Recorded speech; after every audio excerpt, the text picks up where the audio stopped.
been great being here. Jesse Weber filling in for Dan Abrams. Banfield starts right now.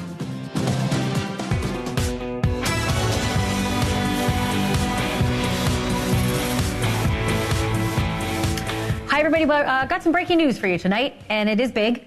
And I know you think you've heard a lot about the Menendez case, but tonight you're going to hear something really big. So don't go anywhere, because I know you've heard that the DA says he is in agreement. He will petition the judge to change their sentences. But is the DA on board for something even bigger? And more than that, is the judge potentially on board? And even more than that, how about the governor? All of this coming tonight. Big news. Mark Garagos is here in just a moment to break it. Also, in the Delphi murder case, we have wondered all along, do they have the right guy, right? No DNA anywhere of anyone. No DNA in the murder scene. Certainly not Richard Allen's, and apparently no one else's either. A violent hand-to-hand murder in the woods of 2 young girls, and no DNA. So what's the next best thing? Confessions. And apparently there are many. Today in court, they finally started coming out. To the warden, to the prison guards, multiple confessions. So you're going to hear about that in a moment. But here's the problem. When they interviewed him right after the girls' bodies were found, he said, I had nothing to do with it. So which one do you weigh? Okay, that's coming. And also, you've probably heard a lot about the dating game killer. We have talked about it on this program before, but there is one person I have really, really wanted to talk to. Actually, 2. Before he was on this show, Rodney Alcala was already very rapey and killy. He wasn't just targeting women, though. He was also targeting kids, like young girls, like an 8-year-old girl, who he picked up on her way to school.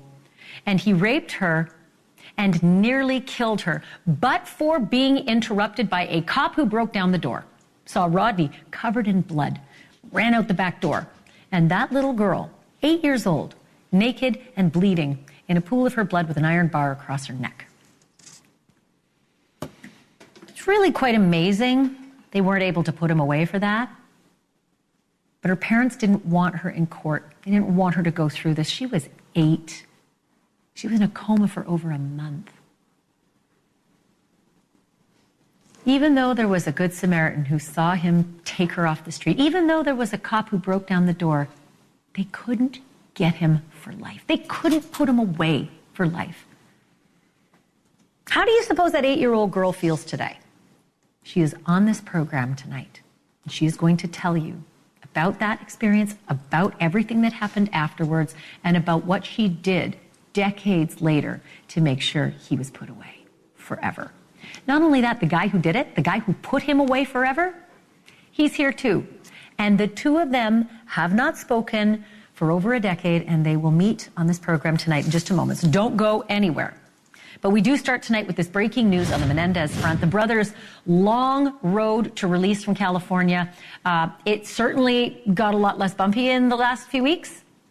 To even have a road to release from prison is a major victory. And now we have learned it may not be a long road at all. Eric and Lyle's lawyer, Mark Garagos, is confirming that he's formally petitioned the LA District Attorney to not just resentence these guys, right, on the first-degree murder convictions, but to throw those convictions out completely and instead convict them of voluntary manslaughter. And if that were to happen, the Menendez brothers would be freed from prison immediately, no parole, no strings attached, because they have already served far more than the minimum sentence for that other charge. Mark Garagos joins me now live. And Mark, as it turns out, I thought that was the big news, but it appears there may be even bigger news. Recently on a podcast, in fact, I don't even think it was more than 40 hours ago, the governor of your fair state, Gavin Newsom, said that he is very busy right now with pardons and commutations for prisoners. He did not mention the Menendez brothers, but he was talking about the Menendez brothers case and said it's not unusual for governors right before Thanksgiving to be very busy in the pardons and commutation process. What does that mean for your clients? Well, I think that I listened to that podcast as well, and you don't have to exactly read between the lines to see that the governor is seriously considering the idea of either commuting or granting clemency to the Menendez brothers. He even invoked his words, fast track. We have, as you mentioned, last week, the district attorney said he was going to and did file a petition to resentence them. So we are pending now in a court with a judge in order to ask that judge not only to resentence them, but to recall the murder conviction, to resentence them to voluntary manslaughter and order them released immediately. At the same time, we also have the habeas that's pending based on the two new pieces of evidence. And we have also asked that the DA's office sends a invitation for clemency, or technically it's a letter in support of the clemency to the governor's office. And we're asking the governor, as he indicated, when he evaluates these things, which he does, and he's done it consistently throughout his career and his terms, that he consider getting them home. And let me tell you why I think this is important. You have seen Ashleigh Joan, who is Kitty's older sister, and Joan, who turns 93 next month. Because we were worried about her age, we did a conditional exam. She was very forceful in saying that she wanted the boys home, or her nephews home, before her birthday, which is next month, coincidentally on November 26th. We also have Jose's sister, Terry, who also wants desperately, and who's fighting a health battle, who desperately wants them out so that they can reunite. And this family should not have to go through parole board hearings and relive all of the trauma that this family has gone through for the last 34 years. And they've all expressed, only save one, all of the family on both sides, multi-generational, have all said and argued forcefully for the fact that they want to reunite, that they want them out, and they want them out now. Except for Uncle Milton, whose lawyer said that he will make a petition, and I think has already filed, actually, with the DA, but that he, if the DA and the judge agree to a release, would probably be a part of the parole hearing as well. Let's go back, though. There's so many details that are happening so quickly that, by the way, even the banner at the bottom here isn't enough. Sorry, go ahead. I was just going to say, remember, of all the 300,000 lawyers in California, the Milton apparently got a lawyer who's a disgruntled DA who's endorsing Gascon's opponents. So let's put that in context. And thank you for saying that. I actually had her on the program, and I did challenge her on that. And she said, look, I don't go out seeking clients. They came to me. But for what it's worth, we did put that to her, saying that she has been vehemently opposed. She tried to recall him twice. So that's a factor. Nonetheless, Uncle Milton feels this way. He's Kitty's brother. The other brother felt that way and died, I think, in 2017. So it seems like there may be only one person left. That said, Gavin Newsom spoke very highly of the evidence, of the case. And that made me think, contemporaneously, he's talking about working on commutations and pardons prior to Thanksgiving. Have you talked with the governor? I've talked to the office, absolutely. I've talked to his office, and we will, if it hasn't been done already, be submitting our support and application, and they will be doing it themselves. And they have previously, as most prisoners previously, put in their applications, and we'll do it again.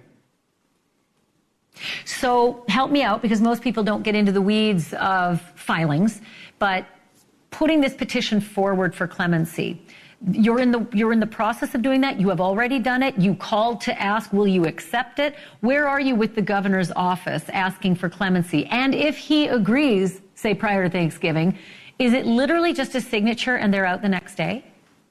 The governor has a wide range of options. The governor could do what the judge can do. The governor could say, I'm going to just immediately commute their sentence to 50 to life, make them eligible for parole immediately, which is what the DA has suggested. The DA also said, as recently as yesterday, told some news outlets that they are still willing, the DA is still willing to consider going less than the 50 to life. And I am going to make application for at the hearing and request that the judge recall the murder sentence and impose a lesser sentence of voluntary manslaughter, give them time served. As you said in your package to start this off, they have served well in excess of the time for a voluntary manslaughter. And as an added bonus, the taxpayers don't go through all of this. The family doesn't have to get re-victimized by going through all of this. It is a win-win at every level. Then there's also part of what the clemency and the resentencing process does is look at who these people are. There isn't, I would dare to say, anybody who has looked at what's called their C files, their correctional files, who will tell you that this is anything than a spectacular record for two gentlemen who had no hope for almost 20 years. So they check every box of the kind of person that you would want out, and including a letter from a correctional officer who says, not only do I recommend the resentencing, I would welcome them as a neighbor in my neighborhood. Let me ask you this. When you spoke with the governor's office, did you get an indication that the governor would want to see first how a judge weighs in?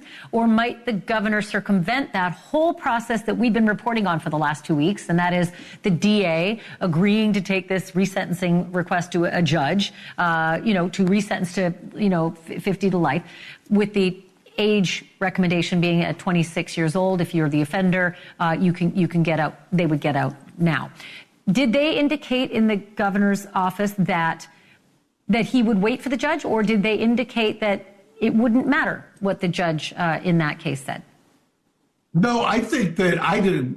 To be fair, I haven't made any suggestion yet as to what they should do. I will tell you that in reviewing what the governor has done in the last several years, he has on more than one occasion issued what's called a reprieve, where he will allow the prisoner out and allow the court process to play itself out. So he has done that. He, during COVID, took some, what I consider to be some brave actions to release people who were in facilities that were overrun with COVID, with the COVID virus. So there are a number of options that he has, and he could do what I think most people who have looked at this record dispassionately and what the family wants. I mean, remember, the victims have a He mentioned that. Yeah. Yeah. Let me tell you something. The governor mentioned in this podcast that the family members' comments mattered a lot to him. So he has indicated in at least the tone of how he spoke of cases in general, but also Menendez, that the family members and the evidence, particularly in this case, are favorable. I'm going to add two questions together because I'm running short on time, and that is this. Is it possible he could give them a pardon? I'm thinking no, because that would be instant. If he gives them a commutation, that would also be instant. But if they get an option for parole from the judge, that could take, better part of a year, because you got to go before a parole board. Sometimes that's 6 months. The release could be like, almost 10 to 12 months from now. Is that timeline factoring in to say the governor's office speeding this along? Well, I sure hope that timeline factors into anybody who can make the decision, whether it's the judge who's got the habeas, the judge who's got the resentencing, whether it's the governor, whether it's the DA, and whether they mitigate their recommendation. Because, look, as you have indicated, even by allowing them, taking off the special circumstance and allowing them to be instantly and immediately eligible for parole, under our system in California, that parole hearing can take a while to get it scheduled, number one. And then constitutionally and by statute, there is a 120-day tail period to the parole board hearing decision if the parole board recommends that they be released, which I can't imagine they would not. But then you have to wait the 120 days. That all should be shortcut. There is no question If you've gone there, like I have, down to Donovan State Prison, if you've seen the good work that they've done and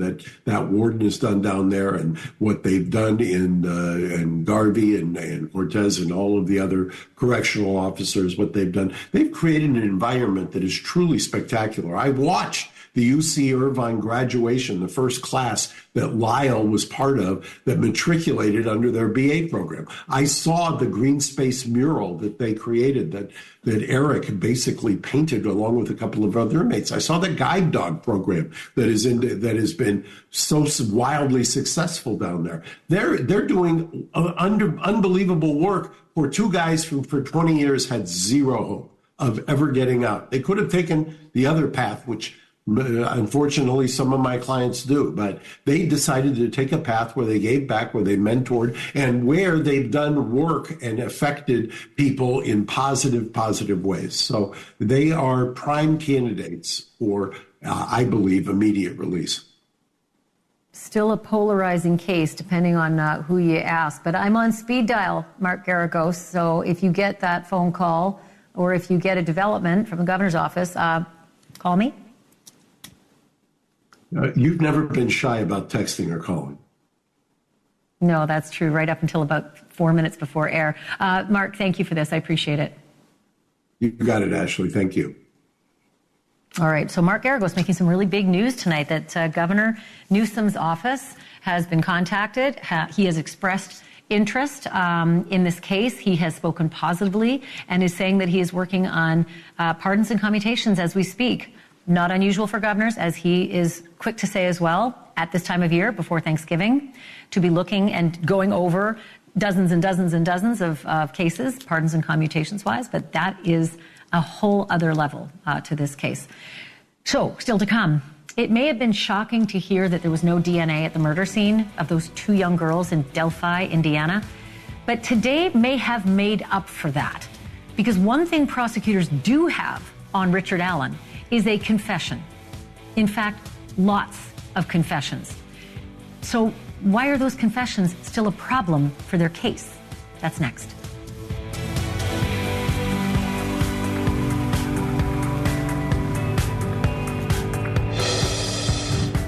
He may or may not take the witness stand, and I am guessing not in a million years. But Richard Allen spoke loud and clear today in his murder trial in Delphi, Indiana. And he said two entirely different things. He had spoken to the police in February of 2017, right after Abby Williams and Libby German were found murdered near an abandoned railway bridge. But he wasn't named as a suspect or arrested or charged until 2022, 5 years later. Today, the state played video of two police interviews from way back then, when he was arrested and when he said he didn't do it. He did not deny that he was at the bridge at about the same time that Abby and Libby were there, but he vehemently denied killing them. In fact, he said, I had nothing to do with it, and I'm not going to be somebody's fall guy. He said he had no idea how an unfired bullet, allegedly from his gun, ended up at the murder scene. And when an investigator told him, quote, evidence doesn't lie, and that he should confess, Richard Allen blew up. But within weeks, he supposedly did just that, confessed. Jurors heard from 4 separate witnesses from the prison where Allen was held under a so-called safekeeping order. The former warden said that Allen wrote him a note saying, and I quote, I am ready to officially confess to killing Abby and Libby. I am ready to officially confess to killing Abby and Libby. Now, that note, how did we get that? There's no cameras in court. How did we get a picture of that? Well, here's how. Our NewsNation affiliate, Fox 59, recreated this note by hand because no cameras are allowed in court. But that is almost exactly what it looks like, all scratched off in the margins. The warden said that Allen told him that he used a box cutter for the murder and that he tossed it in a dumpster. A guard testified that he heard Allen say the words, quote, do you know why I'm here? I killed Abby and Libby, end quote. And another guard said Allen asked him to tell the girls' families that he was sorry. And here's where I bring in Susan Hendricks, longtime TV journalist and author of Down the Hill, My Descent into the Double Murder in Delphi. She was in the courtroom today. She's a great friend of the show, great old friend and colleague of mine. So, Susan, I'm so wound up about this, right? Like, I keep wondering how the jury's going to react to seeing video of him being interrogated prior to being arrested, right? Just after the murders, saying, I had nothing to do with this. He just denied. Mm-hmm. Yeah, and the way you laid it out was so key, Ashleigh, because that's how I felt in court, looking over at the jurors. You're trying to see, can you read their faces? Can you not? And what was so telling for me. It was the first interview, felt like an interrogation interview, October 13th, 2022. It was Steve Mullins and Tony Liggett.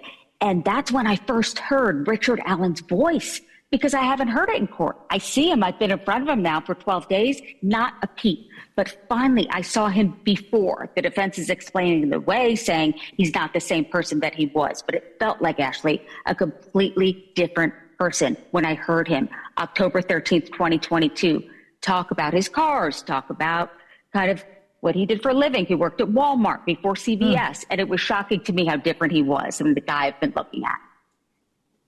So it's weird, like he was in the interview room with his wife and even said, you're going to pay for what you're doing to my wife, like almost angry at these cops. Well, but let's fast forward to the confessions now, because, these confessions in jail are also now in front of the jury. So they're hearing polar opposite comments from Richard Allen. The warden and the guard, when they were testifying, was it believable? Was it powerful? Did the jury were they sort of befuddled by it all? Yeah.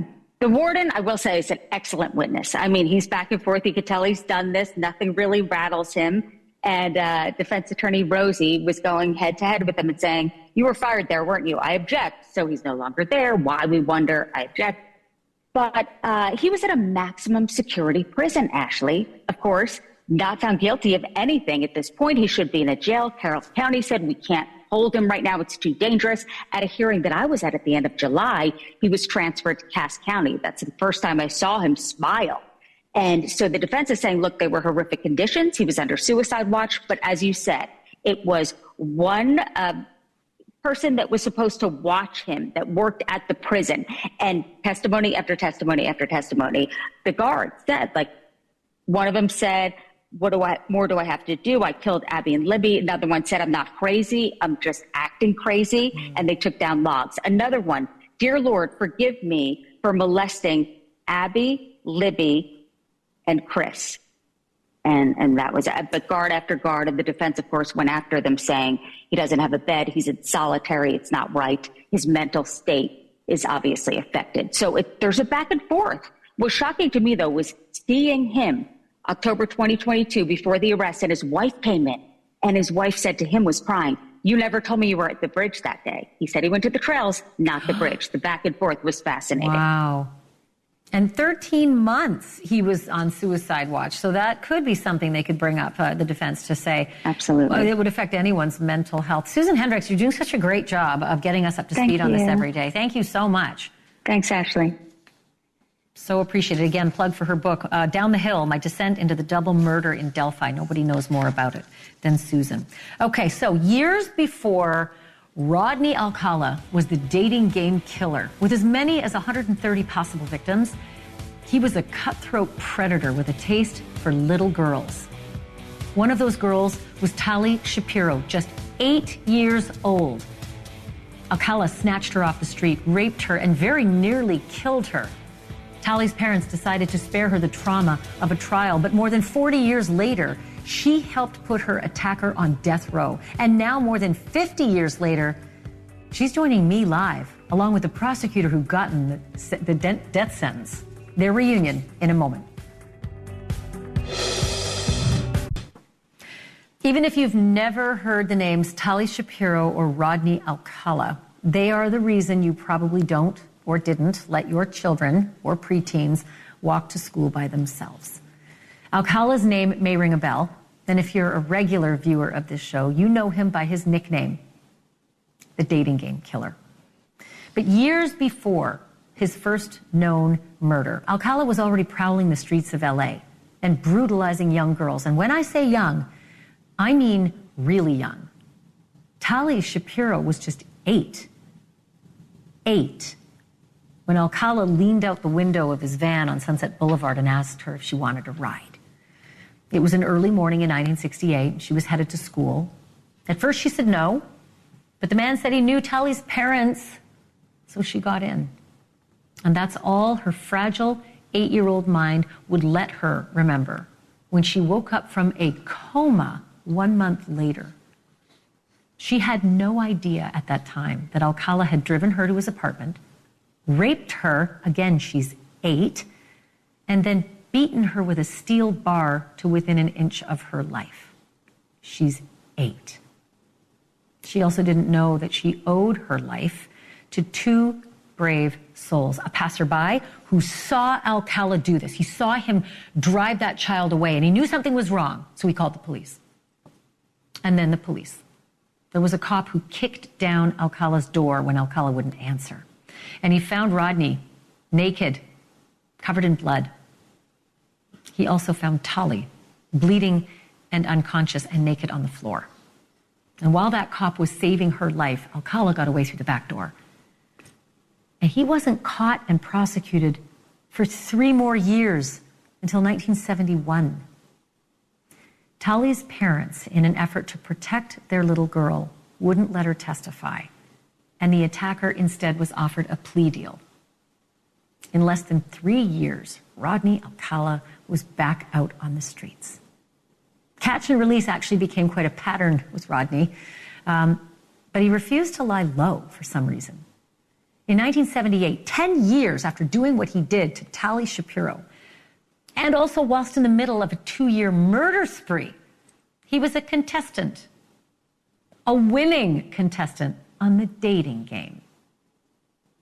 You might find him skydiving or motorcycling. Please welcome Rodney Alcala. Rod, welcome. Number 1, would you say hello to Cheryl, please? We're going to have a great time together, Cheryl. Okay. Bachelor number 1. Yes. What's your best time? The best time is at night, nighttime. Why do you say that? Because that's the only time there is. The only time? What's wrong with morning, afternoon? Well, they're okay, but nighttime's when it really gets good. During his years and night times on the loose, Alcala raped, tortured, and murdered at least 6 adult women and another young girl who was just 12. He was arrested again, and for the final time in 1979. In 1980, he was sentenced to death.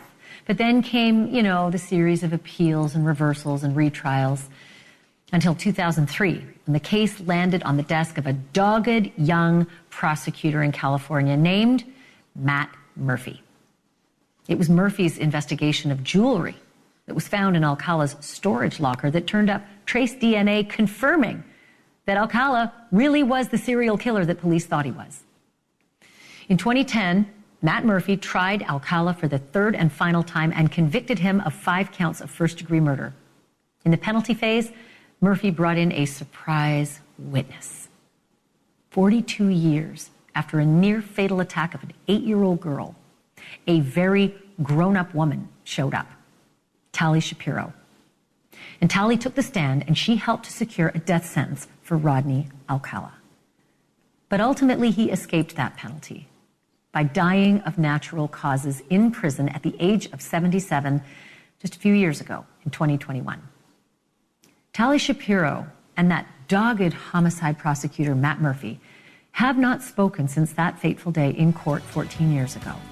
But they're about to, live on this program when we come back. My next guest was just 8 years old when she survived a vicious and prolonged attack by the man who would later be known as the dating game killer. He was so audacious that he went on a TV game show in the middle of a murder spree. His real name was Rodney Alcala, and by the time he was arrested, tried, convicted, and sentenced to death 3 separate times, he had 7 murders to his name.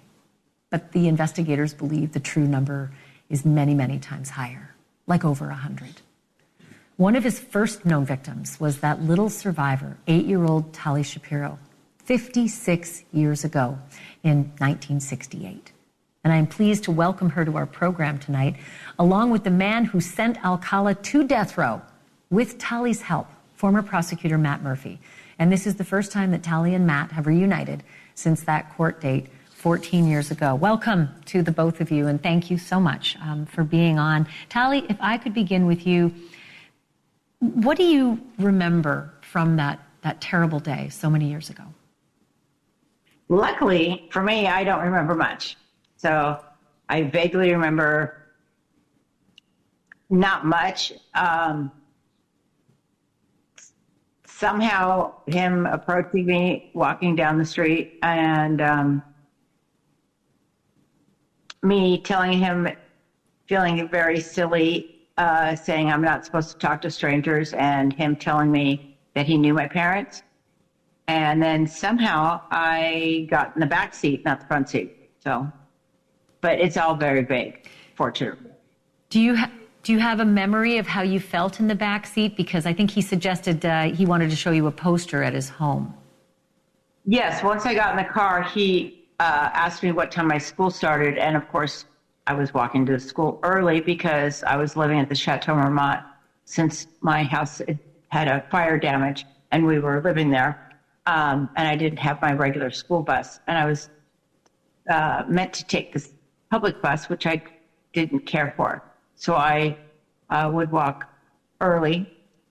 And when he found that out and mentioned to take me to his house to show me a poster, every fiber in my being wanted to jump out of the car.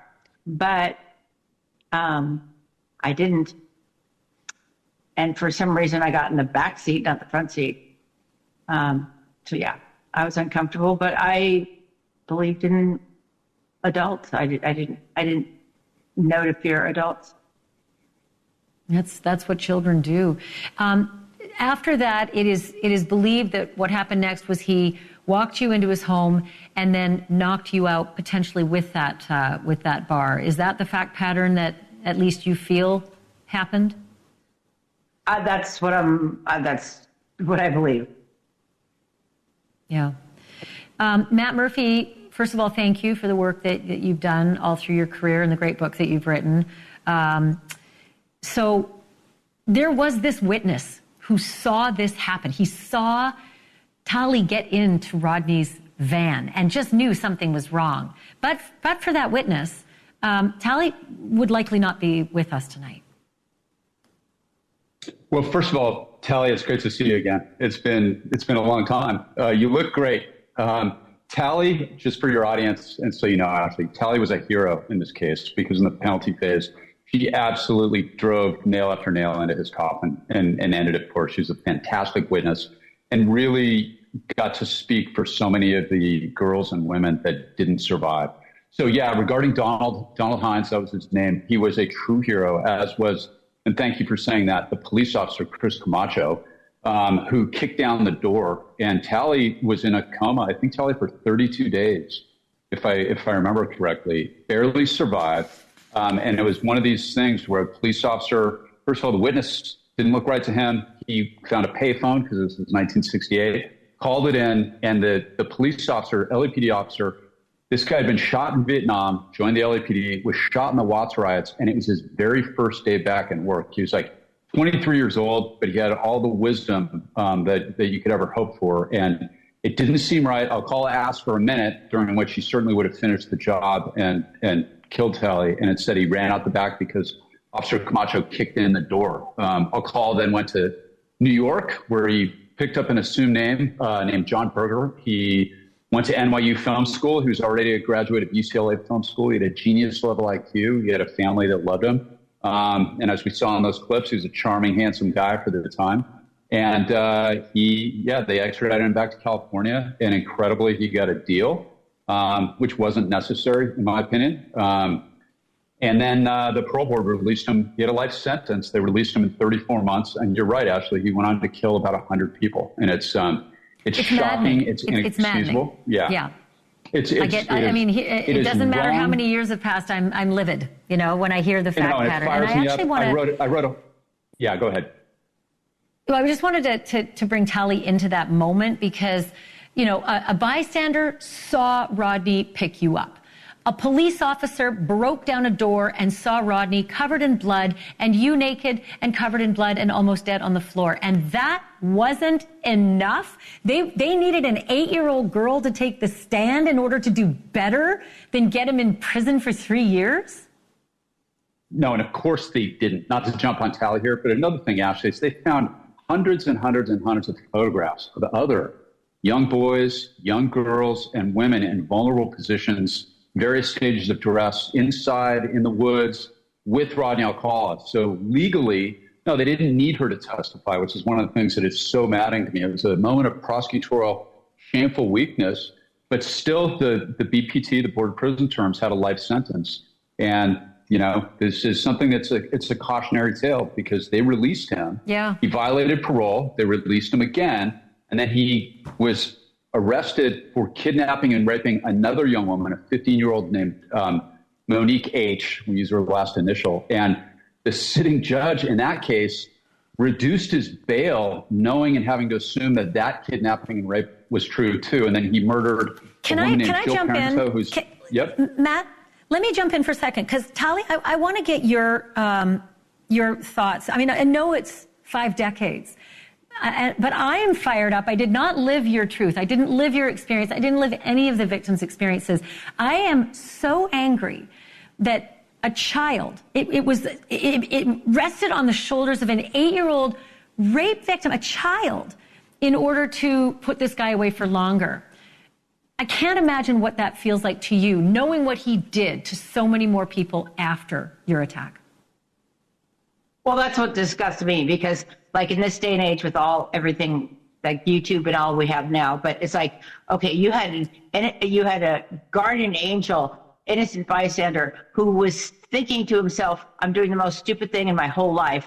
He saw me hesitate to get in the car, followed us. This is 1968. He followed us to where this guy took me, then found a phone and called the police to where this guy took me. And this, and then the policeman showed up. Rodney Alcala was bloody. I'm on the floor. And that's not enough. I had no knowledge that I was in a coma. My parents whisked me off to Mexico. Thank goodness. I had a lovely life. I don't feel guilty that I didn't, my parents didn't make me come up to testify. But was that what it's going to take, the system? After all that. Yeah. You were a baby. You were a baby. Yes. Speaking of that, can I ask you something, Tally?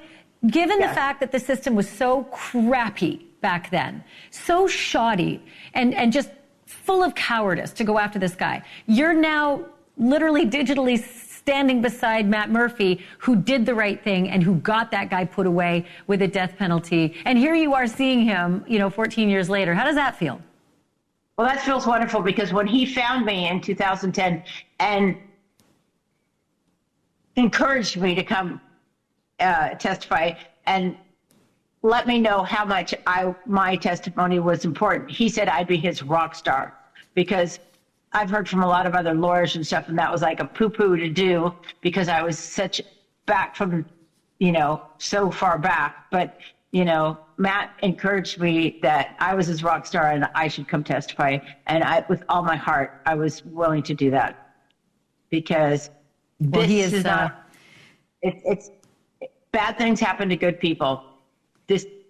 Thank goodness I was in, had a coma. My parents whisked me off to Mexico. I don't have a recollection. I know bad things happen to good people, and I knew something horrible had happened to me, but I don't live that. I'm not a victim. I'm a survivor, and I don't identify with anything, thank goodness, because it's not my reality. So when I was able to testify, I didn't give that person any energy on my part. I was there to do any good I could, and I didn't acknowledge Rodney at all, and just did the best I could. Bad things happen to good people, and then good people make bad things happen to them. And that's what Matt Murphy did for all of us. Tali Shapiro, thank you so much for telling your story tonight and for meeting up with Matt on the program tonight. Matt, as always, I love having you on. Let me just give a big plug for your book, because you do such good work. Matt has recently released The Book of Murder, A Prosecutor's Journey Through Love and Death. I encourage you to run, don't walk, and pick up that book. And again, my thanks to both Tali and Matt. Coming up next. By now, most people know that P. Diddy is sitting in jail in part because of those parties described by prosecutors as freak-offs. And we know they say over 1,000 bottles of baby oil and lube were seized, but we are just now learning some of the rules for getting into those parties. Height and weight and clothes and age. Guess what age? Dirty details next. By now, the whole world knows what allegedly went on at Sean Diddy Combs' infamous freak-offs. We don't know names yet, but tonight we know the type that he had, allegedly. Our pal Steve Helling with the New York Post is reporting that Diddy had a very specific set of requirements for the young women that he would let pass the velvet ropes, according to prosecutors. Steve joins me now with the checklist. Please, what on earth? What was the checklist? What did these women attending allegedly have to be like? Yes, these women had to be young, they had to be beautiful, they had to be dressed really well. And the big thing is that they had to be under 140 pounds. That was an arbitrary number that they came up with, but the party planners actually had scales in their car that there would be a weigh-in if they needed to. The women couldn't have short hair. They had to be wearing dresses, no pantsuits, no slacks, no jeans. And they had to all be wearing stilettos. Stilettos were 100% non-negotiable. They had to be wearing them. And, you can't run with stilettos, right, Steve? What's that? You can't run when you're wearing stilettos. I've never tried, but I'm going to take your word for it. Absolutely. But the one thing that they never asked about was, how old are you? There's alcohol, there's sex, there's drugs, there's all this stuff going on. And as long as the girls were hot to Diddy, they were fine. So they didn't ask. They could have been 16. They could have been 14. They could have been 18. They never asked. All of these, much of it allegations. The rest of it is just sort of descriptions of parties, which isn't illegal unless you're giving alcohol to minors. But short skirts, you know what? I'm fresh out of time, but thank you for that report. Steve, thank you for this. No problem. We'll talk to you soon. Again, Steve Helling with the New York Post. Cuomo's next.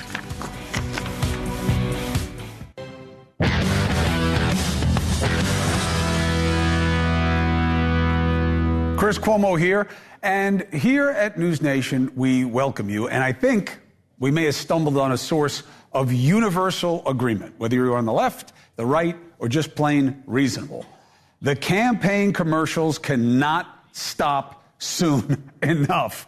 This is just a deluge of complete desperation. I was monitoring all 4 major local stations here in New York City. Almost every commercial was a political commercial.